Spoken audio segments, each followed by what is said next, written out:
receber todas as novidades do canal, inscreva-se e se curtir o vídeo, clique em gostei. Aproveite para acompanhar a Rede Super nas redes sociais. Desde os primeiros passos, gente, os calçados são nossos companheiros. Eles têm um papel importante na nossa vida. Mas a escolha do modelo inadequado pode desencadear uma série de problemas para a saúde. E quem vai falar para a gente sobre isso é o ortopedista Dr. Otávio Melo. Muito bom dia, que bom tê-lo conosco. Bom dia, Carol. Vamos bater um papo. Vamos sim. Normalmente, quem tem problema ortopédico com relação a sapatos, mulheres, os homens também têm ou a grande maioria são as mulheres? Me conta. Muito mais comum em mulheres. Devido à variedade de calçados que existem, modelos femininos muito mais variados do que modelos masculinos, e o abuso em determinadas características que nós vamos comentar aqui um pouquinho também é muito mais comum nas mulheres. Mas hoje em dia, doutor Otávio, tem piorado mais os problemas ortopédicos ou não? Eu pergunto, depois nós vamos falar um pouquinho de cada, eu pergunto devido, às vezes, ao aumento de peso também das pessoas, no geral, né? Homens, mulheres, mas é que a gente, como é de tudo um pouco, sempre falamos de saúde e as mulheres, até com especialistas na área, as mulheres elas têm aumentado, às vezes, mais até o peso do que os homens. E aí eu pergunto se isso tem influenciado na questão ortopédica. Sim, com relação especificamente à questão de dores nos pés, não só o ganho de peso, mas como a tendência atual de aumento da prática de atividade física e a prática de atividade física também com calçado inadequado é um fator de risco de lesão às estruturas dos pés. Então, a falta de atividade que leva à obesidade e o excesso de atividade de maneira inadequada, sem orientação do profissional, também pode levar a lesões. Como pode... eu vou para academia e vou fazer do meu jeito. Sim. Mas aí devido à forma de fazer que está errada ou às vezes o calçado que não está adequado? O calçado é a forma. Só para citar um exemplo, há algum tempo começou uma moda entre os corredores de rua de querer correr com tênis, sem citar a marca comercial, mas correr com tênis sem sistema de amortecimento, com solado reto. Tênis que seriam utilizados para passeio, para tênis mais casuais, que não são adequados para a prática de esporte. Algumas pessoas estavam usando esse tipo de calçado. Criaram uma moda aí. Criaram uma modinha e também correr descalço. Também foi uma outra moda que teve há um tempo atrás. Que moda mais sem noção. E isso levou a um aumento da incidência de algumas lesões nos pés.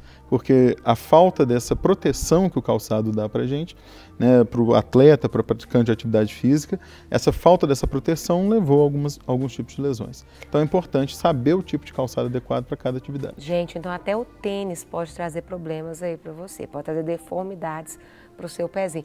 Eu falo que é tão interessante que a gente cuida de tudo e maltrata o pé, às vezes. O pé é um injustiçado, né? Porque ele é esquecido, na maior parte do tempo a gente nem lembra que o pé existe, mas quando a gente apresenta algum quadro de dor, a gente não esquece dele nunca mais. É verdade. Né? Então, assim, prevenir sempre é muito melhor do que tratar. Eu acho que é esse que é o objetivo da medicina moderna, é justamente trabalhar na prevenção das doenças e não só no tratamento delas. E essa orientação de atividade física, orientação do uso de equipamentos até de proteção individual. Existem pessoas, por exemplo, que trabalham em indústrias ou em atividades de campo e tem alguns tipos de calçados que realmente não favorecem o conforto ou a saúde desses pés. E você pode e deve mandar a sua pergunta, 8402-9756, 8402-9756, nosso WhatsApp. Manda a sua pergunta, aproveita, estamos falando aí sobre as deformidades dos pés. Às vezes você está sentindo algumas dores nos pés, está com alguma dúvida, aproveita aqui que nós estamos aqui com o ortopedista Dr. Otávio Melo para nos ajudar aqui nessa manhã. Doutor Otávio, fala pra gente quais seriam as possíveis deformidades que podem ter no pé, tipo deformidade no dedo, o que poderia acontecer? Perfeito. Pelo mau uso? Ok, o pé como parte do esqueleto, né? Então existe um conjunto de ossos que desde a nossa infância vai se formando à medida que vai tendo crescimento e conteúdo do pé, ou seja, os ossos, ligamentos, tendões, eles sofrem uma influência direta do ambiente no qual ele está relacionado, ele está inserido. Certo. Então, foi comum, por exemplo, na Ásia Antiga, era muito comum que as mulheres de pés pequenos eram mais desejadas pelos homens mais ricos para casamento. Esse é um critério histórico. Então era comum que os pais dessas famílias, como queriam que a filha casasse com um marido rico, colocavam sapatos apertados nos pés dessas crianças para não permitir que ela ficasse com o pé maior. Então na China, exatamente, ia criando-se uma deformidade de uma maneira intencional nesse caso, né? Justamente porque a estética daquela época, a estética daquela região, fazia com que essas pessoas fossem mais valorizadas. Isso é uma questão cultural, né? Então, isso demonstra, nada mais nada menos, que a questão, por exemplo, as pessoas que utilizam calçado de bico fino, né? Ou seja, a utilização de calçado de bico fino pode gerar uma deformidade, principalmente no hálux, que é o dedão, esse dedão do pé, o polegar do pé, então recebe o nome de hálux. O nome técnico chama-se hálux valgo. O que é o hálux valgo? É o famoso joanete. Né? Então vamos até mostrar ali, ó, gente. Mostra ali, ó, os dois primeiros sapatos, não é? Eles filmando. Fala pra gente os problemas que eles poderiam acometer aí as mulheres. Então, veja bem, esse aqui é um tipo de calçado que ele possui um salto, né, que tem um salto aproximadamente 8 centímetros. E na região da frente aqui do calçado, nós vemos que ele faz um afunilamento. Com esse afunilamento, então, imagina que minha mão aqui fosse o pé. O dedo que está desse lado, né, que no caso é o dedão, que é o hálux, ele sofre uma deformidade para dentro. E o dedinho que está no outro lado sofre uma deformidade para fora. Dessa maneira, esse afunilamento vai gerar uma deformidade que inicialmente pode ser uma deformidade móvel, ou seja, somente o tendão, o ligamento, os músculos vão se deformar. Mas com o passar dos anos, isso pode levar até mesmo uma artrose, que é um desgaste do osso. Pelo excesso de pressão, o osso pode começar a se deformar. E aí um problema que poderia ser reversível torna-se um problema irreversível.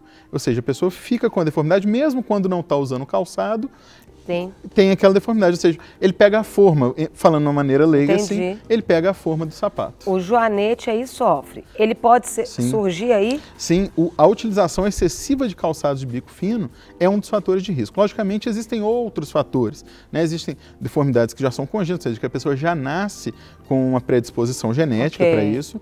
Existe também a forma do pé, por exemplo, o tamanho do segundo dedo, né, que é o dedo que fica do lado do hálux, quando ele é maior ou menor, isso também dá uma instabilidade nesse dedo que pode fazer com que ele caia, né, que ele se deforme, que ele desvie, vamos falar assim. Né? Mas o principal fator extrínseco, ou seja, o fator que não é do próprio paciente, não é da própria pessoa, é realmente a questão do uso de calçado. Uma outra questão é que a utilização do salto mais alto joga o peso, transfere o peso da região do calcanhar para a região da frente do pé. Então isso gera uma sobrecarga nas articulações da frente do pé e tem um ossinho que fica aqui na frente chamado metatarso, que pode sofrer uma sobrecarga. Em alguns casos extremos, principalmente em adolescentes que utilizam muito sapato com salto muito alto, esse metatarso pode ter uma necrose, que é um infarto do osso. Ou seja, a pessoa pode ter uma doença chamada infarto de Freiberg, que o osso pode necrosar, pode perder tecido ósseo, justamente por causa desse excesso de peso. E seria qual? O dedão? Algum deles? Não. Geralmente são os dedos mais laterais que são acometidos. O dedão Essa é a metatarsalgia? É uma das causas de metatarsalgia. Metatarsalgia é um nome genérico, né? É igual cefaleia, dor de cabeça. Metatarsalgia significa dor na região do metatarso. E essa dor na região do metatarso tem inúmeras causas. Pode ser essa sobrecarga, pode ser excesso de peso, pode ser uma deformidade, pode ser esse infarto de Freiberg, pode ser, por exemplo, uma doença chamada neuroma de Morton. O que é neuroma de Morton? Conta, gente, eu não conhecia esses nomes todos assim, para os pés, não. Mas me explica pra gente, doutor. Em medicina, tudo que é oma é tumor. Então, o neuroma nada mais é do que um tumor benigno do nervo. Neuro é nervo. Então, o neuroma de Morton ele começa com um processo inflamatório, ou seja, o nervo que passa entre dois metatarsos, ele começa a sofrer uma fibroplasia, ou seja, uma cicatrização, vamos dizer assim, e aumenta de volume. Como o espaço entre os ossos é um espaço que é fixo, né, é rígido, o aumento do tamanho do nervo que passa entre os dois causa uma dor muito intensa e pode até mesmo dar dormência na ponta dos pés, pode causar uma dor intensa. E uma das formas de tratar o neuroma de Morton é justamente, ao invés de utilizar o calçado de bico fino, né, ao invés de usar esse sapato mais estreito, começar a utilizar sapatos com a gente chama isso aqui de caixa anterior, ou seja, com a caixa anterior mais larga, mais ampla. Entendi. Isso aí vai diminuir a pressão naquele nervo que está sendo comprimido entre os dois ossos, né? Esse tipo de sapato também tem até aquele outro. Ele Sim. é mais benéfico? Conta pra gente. Veja bem, comparando esses dois tipos, tá? Parece, né? dar um zoom aqui para eu poder mostrar. Capta. Então aqui, nós temos um que é um salto de aproximadamente 2 a 3 centímetros, contra um outro salto que é em torno de uns 7 a 8 centímetros. Certo. Esse aqui é chamado salto alto. Quando tem mais de 7 centímetros, se chama de salto alto. Esse tipo de salto, ele pode até ser benéfico para algum tipo de situação. Por exemplo, existe uma condição que dá muita dor na sola do pé, principalmente ao acordar, quando a pessoa levanta da cama e dá a primeira pisada no chão. Eu falei isso que alguém em casa vai falar, nossa, eu tenho isso. Então, parece que deu um choque. Exatamente. A pior dor do dia é quando pisa no chão. Então, essa é uma doença chamada fasciite plantar. A fasciite plantar é uma inflamação, como o nome diz it, né? Tudo que é it é inflamação, da fáscia. A fáscia é uma membrana que envolve os músculos. E o que vai acontecer? Durante a noite, como a pessoa não está andando, essa fáscia ela retrai, ela encurta. E aí, quando a pessoa pisa de manhã cedo, a primeira pisada no chão, o que vai acontecer? Vai sofrer um estiramento dessa fáscia. Então, seria como se pegasse um elástico que está contraído e fizesse um estiramento. Isso é extremamente doloroso. Só que essa fáscia plantar, ela fica inserida nos ossos, então ela fica presa nos ossos. Quando ela sofre o estiramento, o local que ela insere no osso vai sofrer uma microlesão. Isso aí, ao longo dos anos, pode sofrer um processo de calcificação nesse local que está tendo essas microlesões. Essa calcificação, quando faz uma radiografia, que é um raio-x, pode mostrar ali uma ponta de osso que não é normal. Isso as pessoas dão o nome de esporão de calcânio. Então o esporão... o famoso esporão. O famoso esporão. Esse é o famoso... Eu não sei se esse é o caso, mas vamos aproveitar, tem uma pergunta aqui. Você pode enviar a sua pergunta no nosso WhatsApp, 8402-9756, 8402-9756. Doutor, tenho dores fortes no calcanhar, quando estou sentado ou deitado, e ao levantar, saio mancando com dores fortes. Isso é esporão ou é coluna refletindo no calcanhar? É a Simone, sou de Ipatinga. Obrigada, Simone, Deus te abençoe, querida. Oi, Simone, obrigado pela pergunta aí. Bom, essas dores localizadas no calcanhar têm algumas causas que precisam ser avaliadas. Se for uma dor como essa que eu disse anteriormente, né, que aquela que é a primeira pisada do dia é a pior dor, e ao longo do dia essa dor vai melhorando, por que melhora? Porque a fáscia plantar, ela vai alongando ao longo do dia. Então, por exemplo, as medidas para quem tem esse tipo de dor é o quê? Aplicação de calor. Se aplicar o gelo, a fáscia que está contraída contrai mais. Então, esse é um caso específico que o gelo piora. Muita gente acha que aplicar gelo melhora qualquer dor, mas para o caso de encurtamento, o gelo pode até mesmo piorar.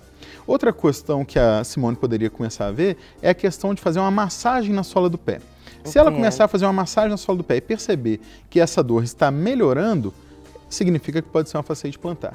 Mas é muito difícil, como é que eu vou fazer? Eu mesmo fazer massagem na sola do meu pé. Tem algumas técnicas para isso. Um exemplo que pode ser feito, por exemplo, pegar uma bolinha de tênis, ou uma bolinha de borracha, dessa que vem de farmácia, e colocar no chão.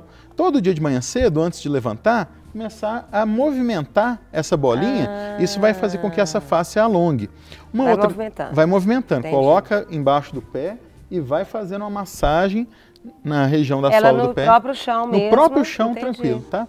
Outra coisa que pode ser feito é a água morna. Como precisa alongar, o calor ajuda no alongamento. Então pode ou fazer uma imersão mesmo, que é pegar uma bacia, um balde, alguma coisa assim, colocar uma água morna e deixar o pé de molho ali uns 10, 15 minutos. Não é água quente, fervendo, é uma água morninha para poder ajudar a relaxar um pouquinho, ativar a circulação. Isso vai ajudar também a diminuir as dores.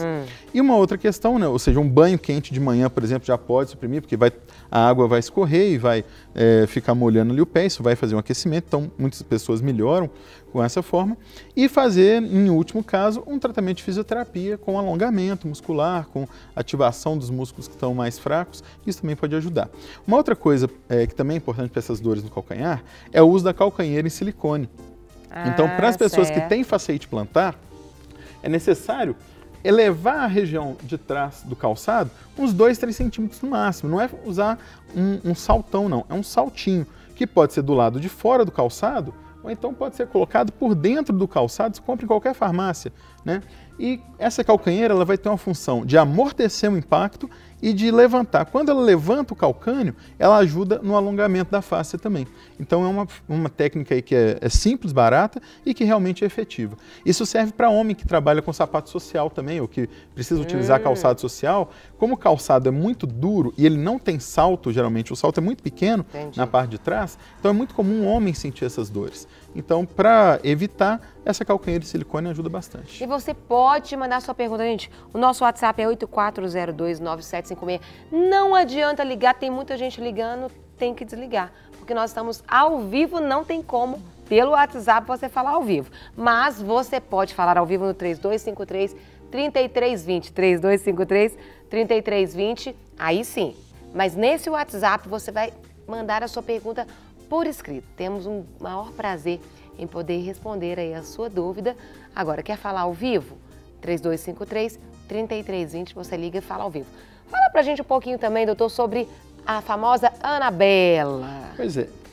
Esse aqui é na verdade, se for falar o nome correto técnico dele, esse aqui é um sapato chamado de plataforma. É isso mesmo. O Anabela, ele é parecido com esse aqui na parte de trás, mas na frente o Anabela encosta no chão. Então seria um misto, como se eu fosse misturar. Seria uma Anabela com plataforma. Seria a parte de trás mais alta, fixa, ao invés de ser só um salto-agulha igual a esse, mas na frente ele é mais baixo. Então o plataforma ele é mais benéfico do que o Anabela. Veja bem,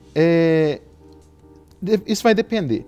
No caso, o Anabela, aqui se fosse um Anabela com um salto desse tamanho, teria muito alto, porque a frente do Anabela ela é baixa, ela encosta no chão. Dessa maneira, então se fosse um Anabela, ele teria que ser um pouco mais baixo na região de trás para poder ser benéfico. Entendi. Cerca de 2 a 3 centímetros de diferença. Aqui, o plataforma, o que ele vai fazer? Ele vai funcionar como se fosse um salto alto na parte de trás, mas ele também está fazendo um salto na frente. Então é um calçado que é muito utilizado para pessoa que tem baixa estatura. Né? As baixinhas aí gostam muito de utilizar esse tipo de calçado porque, na verdade, está aumentando a estatura. Então, né, para quem tem algum problema com relação à altura ou quer utilizar um calçado para ficar mais elegante, mais alta, é um calçado adequado. É importante que ele tenha uma estabilização, ou seja, que ele tem que ter uma tira para prender na região posterior, porque senão pode desequilibrar. Isso aqui ajuda a dar estabilidade no tornozelo. Porque uma das coisas que pode acontecer na pessoa, principalmente quando está começando a utilizar salto alto, é porque o cérebro ainda não consegue entender que a parte de trás vai ficar equilibrada só num ponto. Então, se formos comparar, esse tipo de calçado é mais estável do que esse. É mais fácil torcer o tornozelo num calçado de salto agulha do que num calçado de salto plataforma ou Anabela. Para receber todas as novidades do canal, inscreva-se e se curtir o vídeo, clique em gostei. Aproveite para acompanhar a Rede Super nas redes sociais.